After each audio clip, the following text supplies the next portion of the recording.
Bismillahirrahmanirrahim. Assalamualaikum warahmatullahi wabarakatuh. Halo Watia, salam semua. Bertemu lagi dengan saya Anggi Srianti Putri di acara Ngopi Jam. Ngobrol perihal iman, janarian Kang.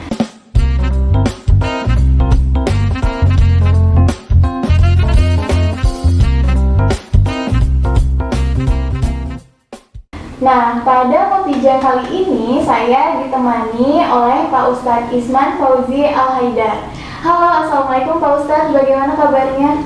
Waalaikumsalam warahmatullahi wabarakatuh. Alhamdulillah, baik. Alhamdulillah. Nah Pak Ustadz, sebelum kita ngobrol-ngobrol, alangkah baiknya kita menerapkan protokol kesehatan dalam setiap aktivitas kita. Mungkin bisa dipakai facialnya dan menggunakan hand sanitizer ya Pak? Siap. Jadi mungkin karena sekarang masih suasana corona ya, suasana pandemi juga. Pandemi juga, ya.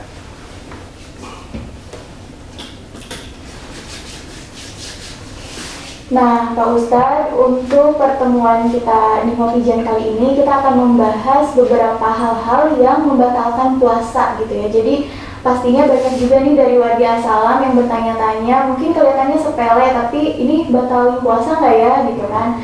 Nah mungkin tadi sebelum ke apa aja hal yang membatalkan puasa, kiranya apa sih perbedaan hal yang membatalkan puasa dan yang membatalkan pahala puasa? Itu kan pasti berbeda ya. Mungkin penjelasannya seperti apa Pak Ustadz? Ya, mungkin sebelum masuk kepada pertanyaan apa perbedaan antara hal yang membatalkan puasa dan yang membatalkan pahala puasa, mungkin kita bahas dulu beberapa hal yang membatalkan puasa ya. Iya. Yang membatalkan puasa diantaranya yang pertama makan dengan sengaja, yang kedua murtad. Murtad itu berarti keluar dari agama Islam. Yang ketiga haid, yang keempat nifas, yang keenam melahirkan atau wiladah, yang ketujuh gila, yang kedelapan muntah dengan sengaja, yang kesembilan bersetubuh atau melakukan hubungan suami istri di siang hari pada bulan puasa. Mungkin itu beberapa hal yang membatalkan puasa. Untuk selanjutnya ntar bisa ditanyakan apa saja yang membatalkan puasa mungkin ya. Selain di luar itu, ya apakah perlakuan seperti ini bisa membatalkan puasa atau tidak, mungkin ntar bisa ditanyakan. Oke, kita jawab. Mudah-mudahan insya Allah bisa dijawab. Pertanyaannya, apa perbedaan hal yang membatalkan puasa dan hal yang membatalkan pahala puasa? Untuk perbedaannya cukup sedikit sekali ya. Kalau yang membatalkan puasa, ya ketika puasa itu batal, maka puasanya harus dikodok ya, atau diganti di luar bulan Ramadan ya. Sedangkan kalau yang membatalkan pahala puasa tidak bisa tidak bisa dikodoi atau tidak perlu dikodok atau diganti di luar bulan puasa. Seperti apa amal yang membatalkan puasa ya?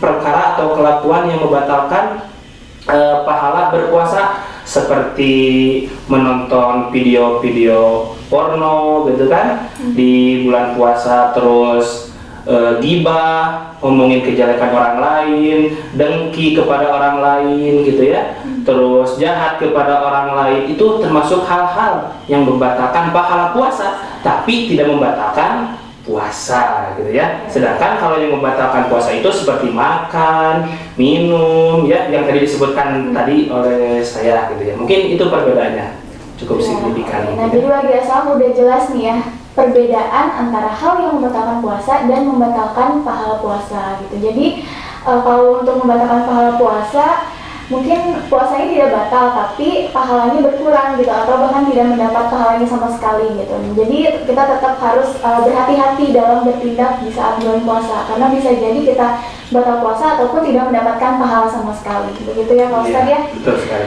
Nah, terus ada juga nih, misalkan nih ya kita lagi puasa terus kita kelupaan tiba-tiba makan, nah itu kayak gimana tuh Pak Ustadz, batal atau tidak?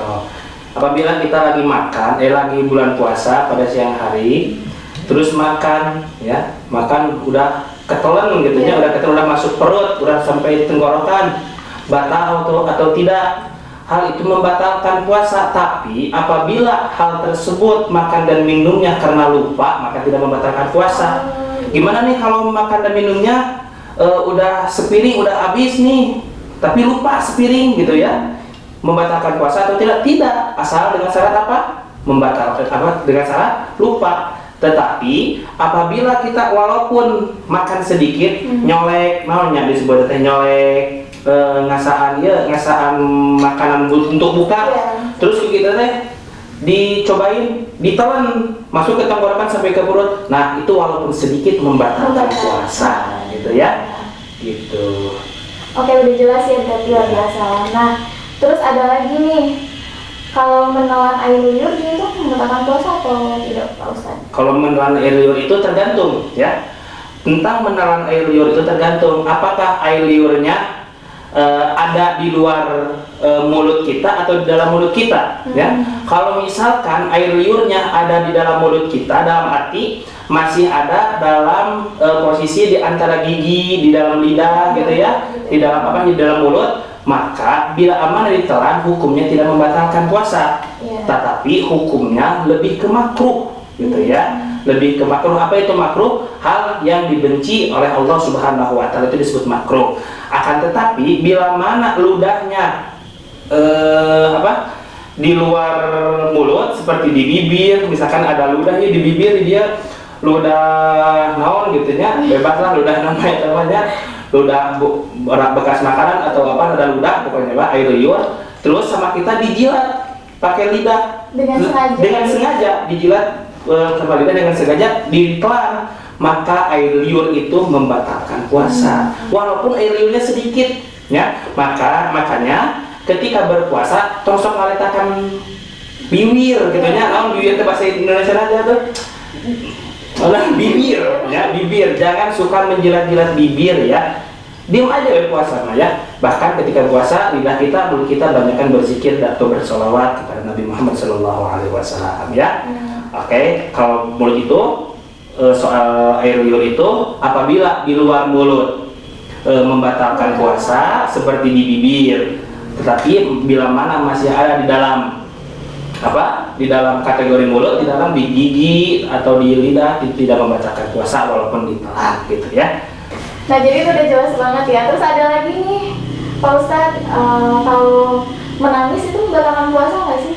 Menangis itu tidak membatalkan puasa ya. Terkadang ada orang tua dulu ya, kalau saya lagi kecil gitu ya, kata orang tua, jangan nangis kamu, karena kalau nangis itu membatalkan puasa. Sebenarnya nangis itu tidak membatalkan puasa.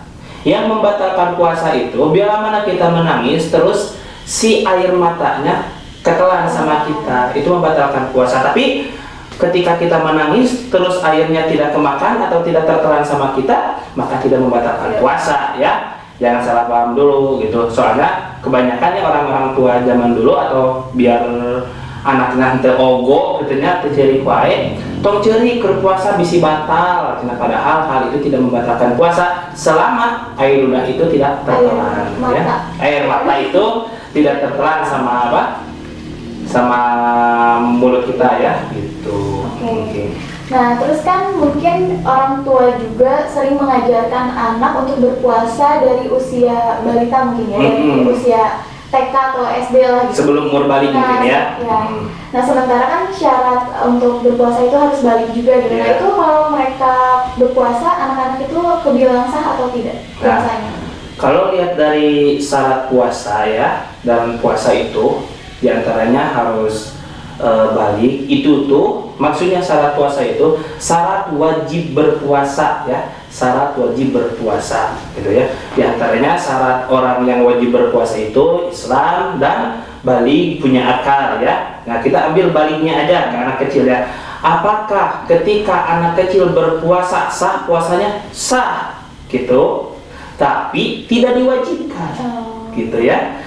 Nah, adapun orang tua menyuruh anak kecil, anaknya sebelum umur balik itu melaksanakan puasa, itu untuk tarbiyah. Apa itu tarbiyah? Tarbiyah itu pembelajaran ya, supaya si anak ketika besar biasa gitu. Ayat paribasa sudah ala bisa karena biasa gitu ya. Jadi ketika anak kecil diajarkan atau ditarbiyahkan untuk berpuasa dari masa dini, maka entar ketika baliknya dia tidak akan mengentengkan atau memudah-mudahkan berpuasa, sehingga dia dengan sendirinya bisa melaksanakan puasa, bahwa itu sebuah kewajiban ya.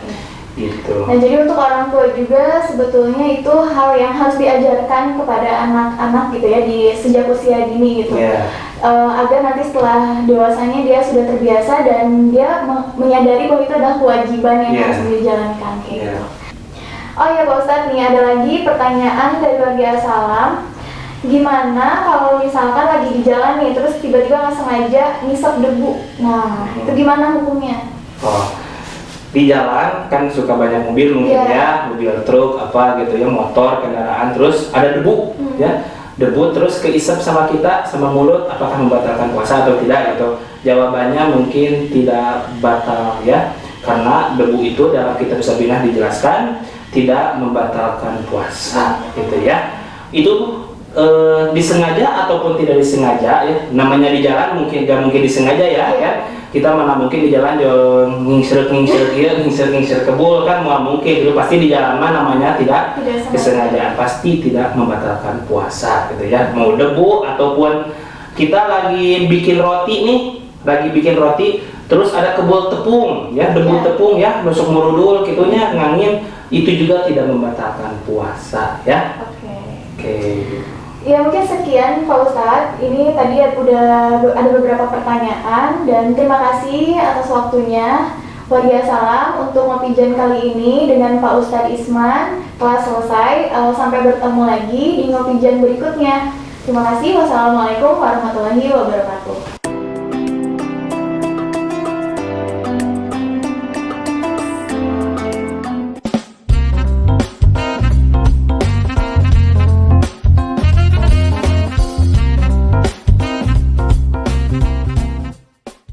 Strong.